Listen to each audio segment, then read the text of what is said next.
Wolfpack Nation, welcome back here for another episode of Tuffy Talk here. Again, I'm kind of getting into, flustering those lines a little bit here because basically this is a continuation of our Tuffy Talk Live Show that we just got done with. So yeah, this is the Tuffy Talk Live Show after party. After dark. After dark, yeah.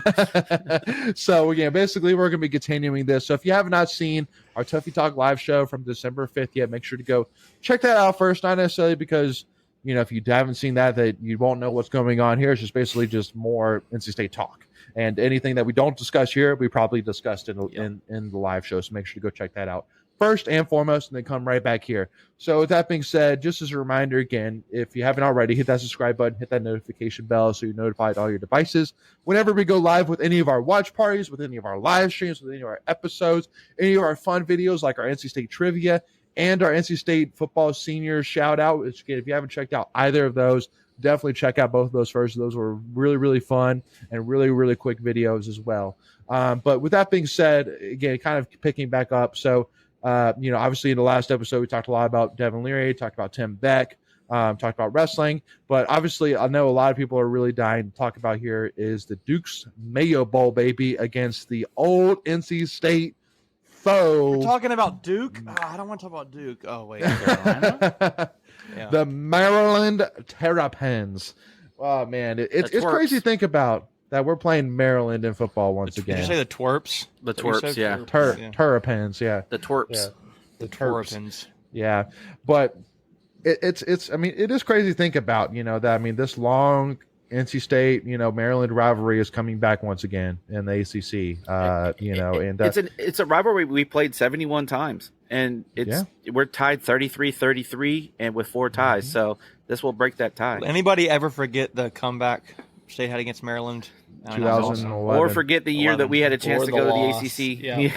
Yeah. Some memorable games for sure there, right? Mm-hmm. Yeah.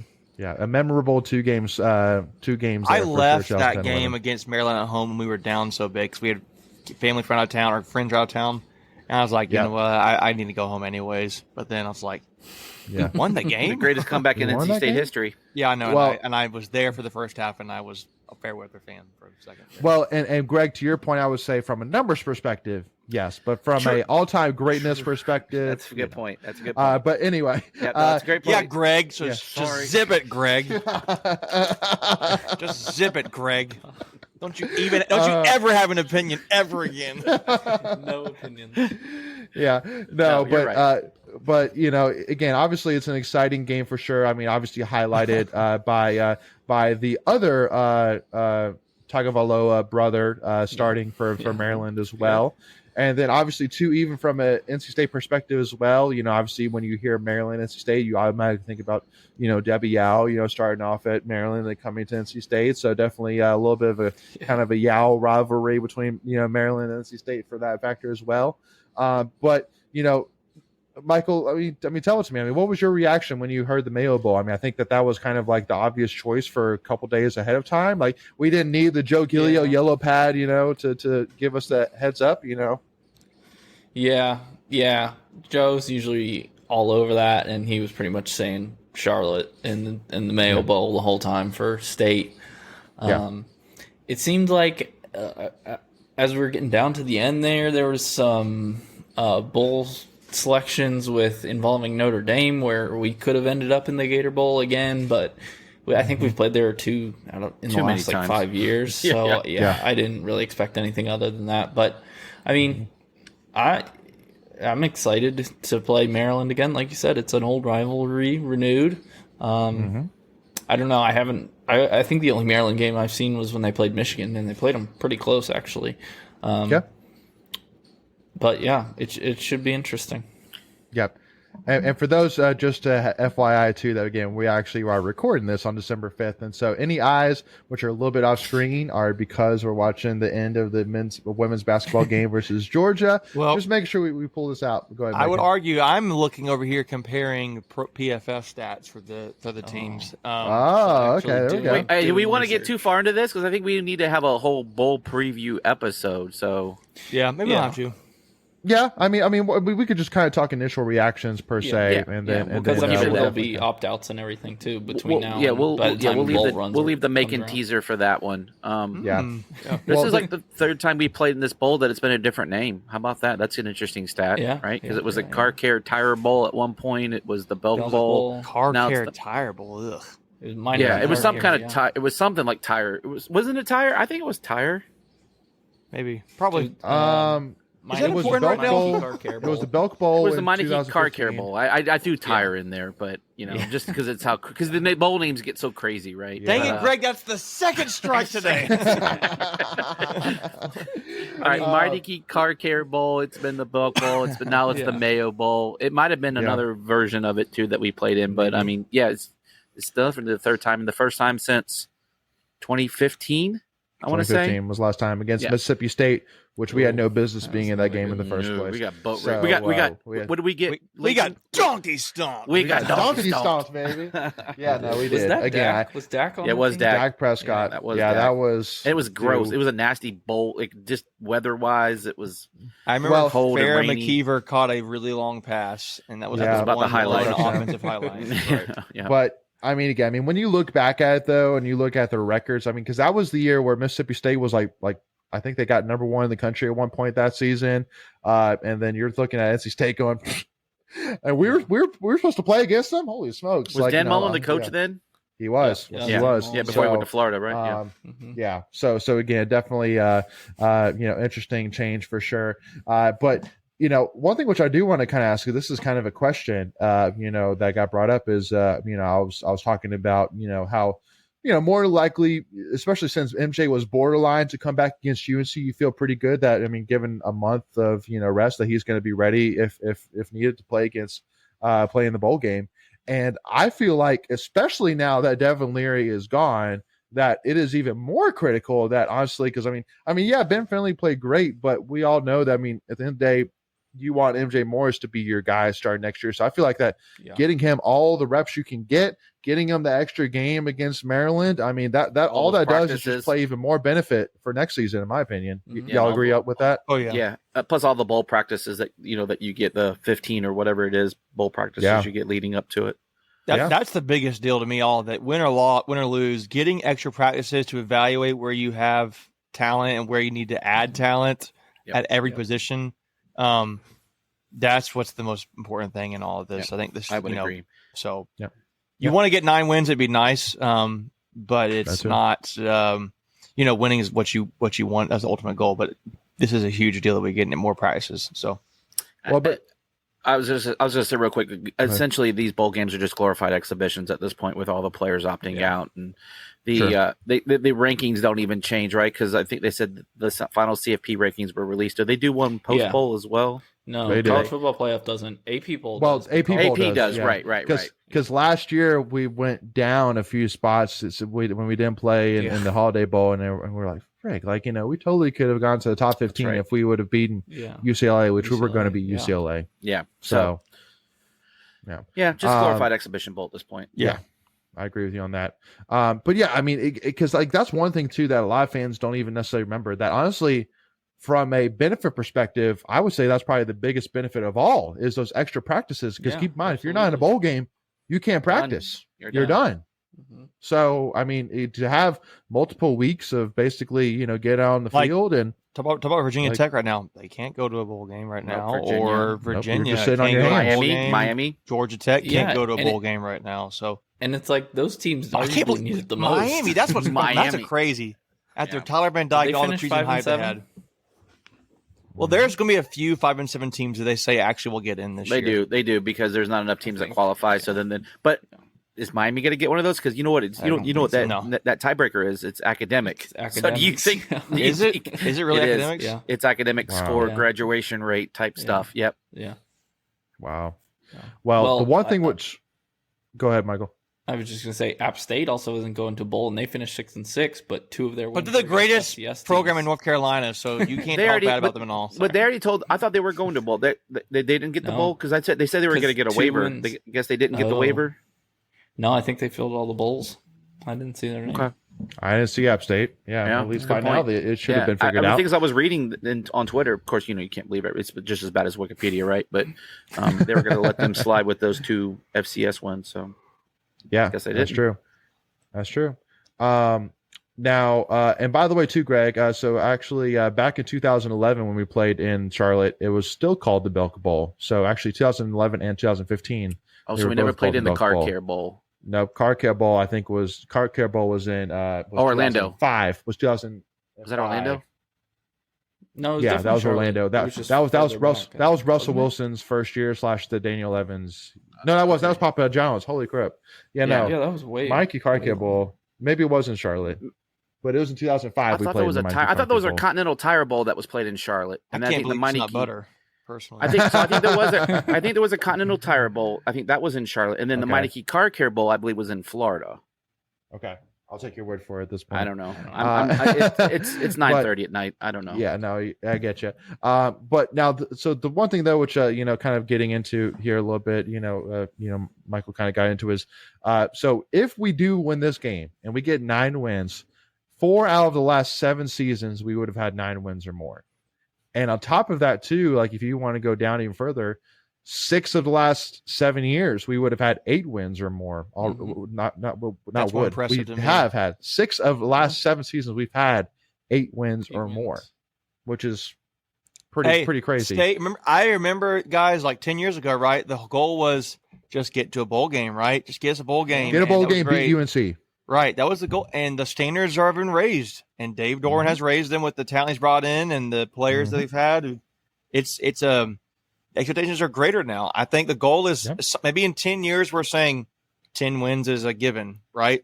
Yeah. Hopefully, I want to be able to say that. I want to, but getting a 9th win against Maryland would be a really nice way to do it. Again, to me, the most important thing is getting those practices in. But I'm just looking here at these. The schedule that Maryland has played. Yeah, they have not beaten anybody, guys. I mean, the best win is the best win Michigan State, and a bad Michigan State team. Probably bad. At Indiana, Northwestern. They beat Rutgers. Like I said, their best game was probably that 7-point loss at Michigan. Yep. Yep. Can I close the loop real quick? Go for it. Continental Tire Bowl, 2002 to 2004. Meineke Car Care Center Bowl, 2004 to 2010. Okay. And then Belk and now Dukes. And we didn't play in either one of those, I don't think.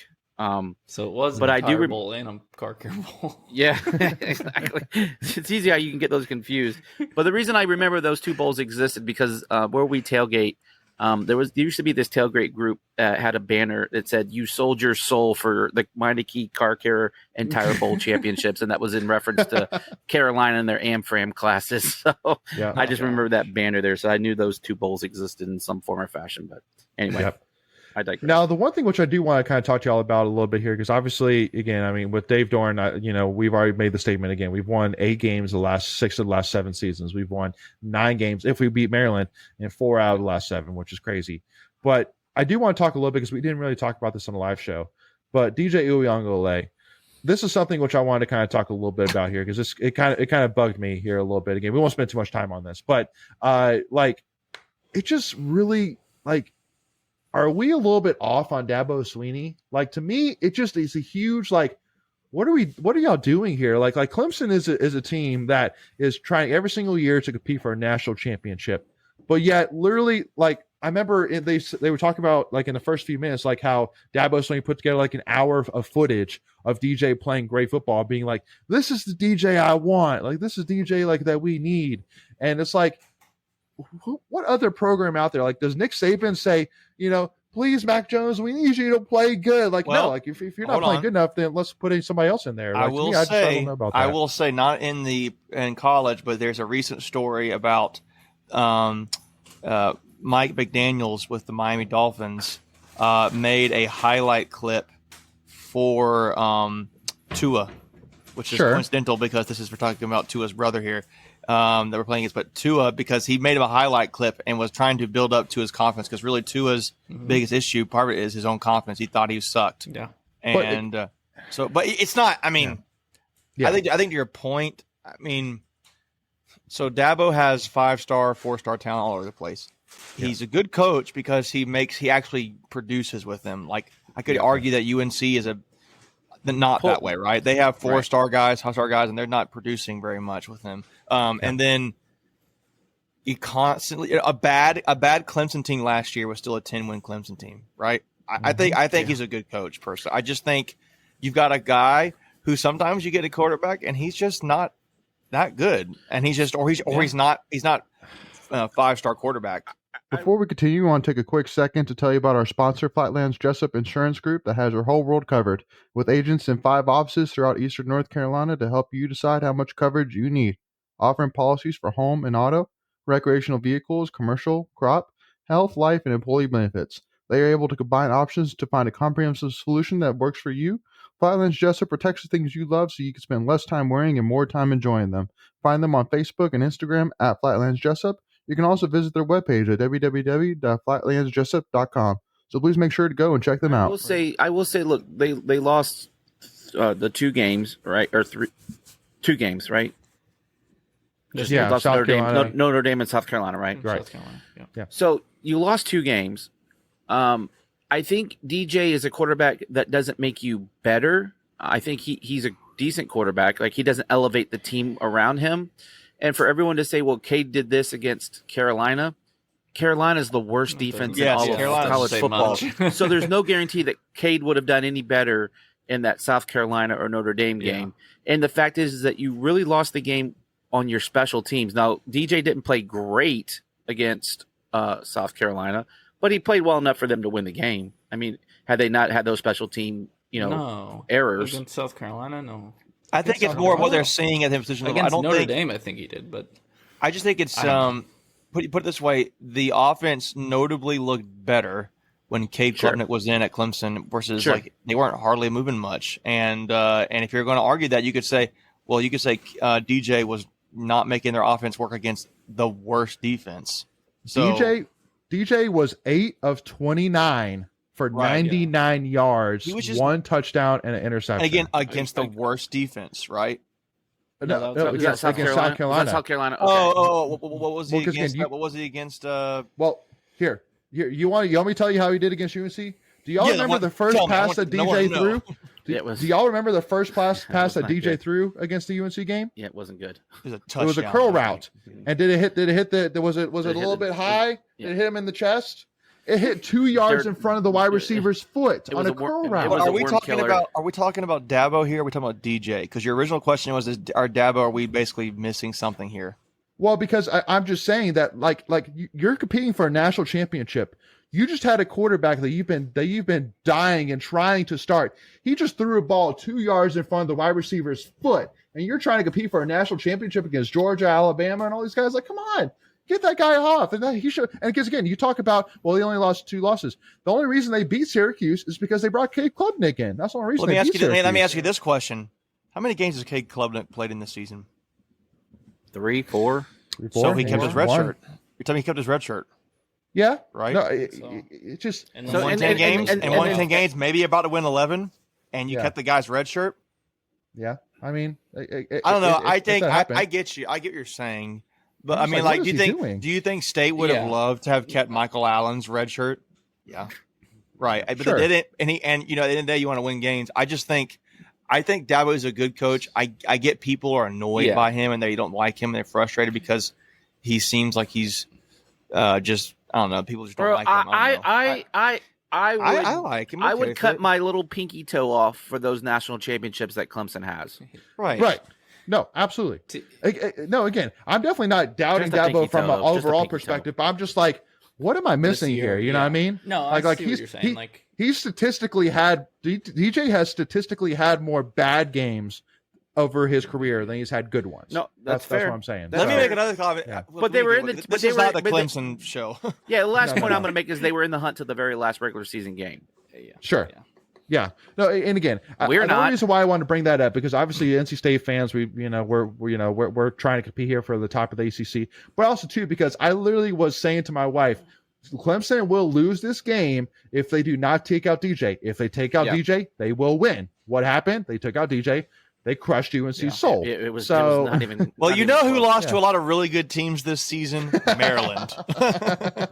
No, absolutely. Again, sorry to take that little bit of a jive here a little bit, but again, I mean, it's just Lane had to get that off his chest, man. You could tell it was bothering him. Well, because again, I mean, at the end of the day, I mean, with NC State football, we're going to have to worry about Clemson. Also, too, because it bugged me too, because when he played against us, DJ played decently well. He played. Then he hit probably his best game of the season. Yeah, but then he plays against UNC and he throws the ball to the 2 feet in front of the wide receiver's foot. And I'm like, oh, we didn't get that. So, So that was kind of my other thoughts too. And obviously from Greg's side, nothing good just happened. No, we're still okay. It's a bad call on Diamond. Like they called her for an offensive foul, and I didn't think it was. But gotcha. Whatever. So anyway, though, so talking a little bit about football. I'm sorry. So again, football. Back to Clemson. No, I'm kidding. Back to Clemson.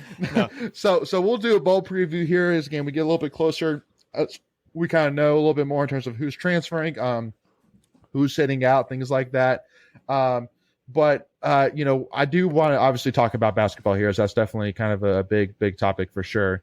And then this will kind of, because again, we probably will spend another 8-10 minutes or so here, and then we'll kind of move into part 2 here. But obviously, men's basketball has, I would say the game against Pitt, I saw some of them out there saying like, this is kind of a, establish, what you're doing here, like establish, like because if you beat Pitt, it's not like oh my gosh, you are amazing, but it's like okay, we're going to be competitive in the ACC, and obviously losing 68-60 on your home court, starting off ACC play is less than ideal for sure, especially when you had the tournament that you did, taking care of Butler, taking care of Dayton, being competitive against Kansas. So Makey, I know this is your bread and butter, man. So I mean, what were your thoughts on that game? And what should NC State fans take away from that game? Well, I think, I think State it's not a good loss. But thankfully it's just the first of the season from the ACC play. I tuned in. I didn't get to watch a ton of the game, but I tuned in where we had we were down like I think it was 12 or so, like 5 minutes left in the game or something like that. And I think State's going to have to figure some things out. I don't think you're ever going to see a game this season where Jarkel Joyner and Jack Clark scores. I think it was they're literally field goal over 20. Over 20. I mean, guys, that's just. You're not going to win games doing that. Your point guard and your stretch four guy is not scoring. It's just not going to happen for State. I mean, the mere fact they were even in it is just a testament, right? Right. I'm going back here and see if I can find the stats from the game, but it's just not going to happen in those kind of games. Now the question is, why did it happen? And I don't really know. You could argue Jarkel has had a huge week. He's ACC Player of the Week last week, right? And I don't know where he went to. I don't. Maybe. I mean, I'm looking here. State shot 35%. Pittsburgh almost made half their shots. If you're making half your shots, you're probably going to win the game. They were shooting 80% from free throw percentage. Neither team shot well from threes. There's not a lot there. I just think it's just score. They just shot the ball better than us, and that's just the way it is. For me, real quick, I'll just make 3 points because so first point, I sent you this video late. I don't know if you ever saw it. Shout out to the Nash County rest area for having the game on the on the speakers at the rest area. We stopped in on our way down, and I got to hear about 5 minutes of the game while we took a break. So awesome on that. But other than that, for me, that's a bad loss. It's hard to shake it any other way. It's a bad loss because this is a Pitt team that's not been very good the last couple of years, and with a coach that's on the hot seat. It's your opening game at PNC for ACC play. You're begging the fans to come out. You got to come out better than that if you want to build this fan base back up and get those butts in the seats. Other than that, I didn't get to watch any of the game. I checked out the stats. We just didn't shoot the ball well. So that's the only thing I can really contribute to this conversation. Well, and the other thing too, which I'll say to it too, was that kind of hurt because there was really two takeaways. First of all, yes, Jarkel Joyner and Jack Clark just had just awful games. But also on top of it, I think Dusan Mohorchik getting into foul trouble early really, put us in a tough spot because it really started to test, our depth earlier than we thought, especially too because Mohorchik has really proven himself to be a guy that fits Keats' offense perfectly because he's a guy that can go up and down the court. He's a guy that rebounds the ball well, can play defense. So I think he does all the dirty work. He does a lot of the dirty work. And so when you have to rely on DJ Burns, Ernest Ross, and those guys earlier than you expected, it's going to put you in a really tough position. Now you kind of say, well, that's probably going to happen again at some point this season where Dusan is going to get into foul trouble. Absolutely it is. But the other thing, which I will say from the positive side, I know Rob McGlane was actually one that actually pointed this out, but the one thing which I did love was the my bad guys that you could clearly get from Jarkel Joyner and specifically. But I mean, it just shows to me like that we have some leadership in that locker room that goes beyond Keats, that goes to the players themselves. So to me, I say, hey, listen, we have, I think it was like 6 or 7 Q1 right now opportunities on the table for this season. And so at the end of the day, if this is, and again, I know a lot of state fans are either glass half full, or like, you're crazy by saying this, but I mean, hey, at the end of the day, if this is kind of that wake up call and this kind of like this one-off, which can kind of spin into a lot more big games coming up here, starting up with, as of tomorrow, cause this is Monday, starting off tomorrow, then so be it, but we'll see. It's, time will tell. Michael, what are your thoughts? Yeah. I mean, it's a bad loss. Like everything that Greg was saying, I'm thinking along the same lines. You get first ACC game in such a big year for Keats. You can't come out like that. But at the same time, I don't think you can take much from it when you have Clark and Joyner go over 20. Like that's never. They're never going to go over 20 in a game again. Like, if they go 5 for 20, which would still be a terrible night, we win the game. The fact that we only lost by 8, I was surprised. I didn't get a chance to watch any of it, but looking at the box score, seeing them go over 20 and we only lost by 8 points, it's one of those. I think the quote from Keats after the game was you just flush it and move on, and I think that's probably the best thing for this team. Hey, before we go to the next subject, I thought I would never say this, but congrats to UCLA for winning the women's national soccer championship. I just saw that flash up on the scoreboard. They beat Carolina 3-2. Oh, really? My friend texted me. He said that they were down 2-1 with like 10 minutes left in the game. UNC was up 2-0 in the 80th minute, 2-1 with 16 seconds left, but UCLA managed to score and then win in overtime. Yeah. Wow. So that's very impressive. So I know we UCLA. Yeah, I know we didn't like UCLA in the Holiday Bowl stuff. I'll tell you what, ABC. Real quick, exactly. We got in an elevator yesterday at our hotel leaving Raleigh, and the guy holds the elevator for my family, and I was like, "Thanks." Oh, he's wearing a UCLA sweatshirt.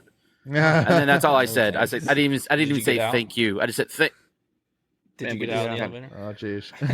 It was only one floor, but I was trying to shut it on him, but it didn't let me. Yeah. So with that being said, we're going to take a pause right here. We're going to talk a little bit more about men's basketball, NC State, AC in general. In part 2, talk about women's basketball, who again looks like that they have beaten Georgia, which is definitely a huge revenge win on the road. So a great win there. Vegas knew what they were talking about. Yeah, talk about that. No, I said Vegas knew what they were talking about. Oh, Vegas knew what they were talking about. I thought you said they knew what they were talking about. I was like, yeah, they did. Hell yeah, they beat them. Yeah. So Vegas did. It didn't look like it at first in the first half, but hey, it turned it around. And also, too, again, we'll talk women's basketball, talk Trey Turner and ACC Bowls, stuff like that more. So make sure to tune in for part 2. We will see you all there. And as always, go Pack, baby.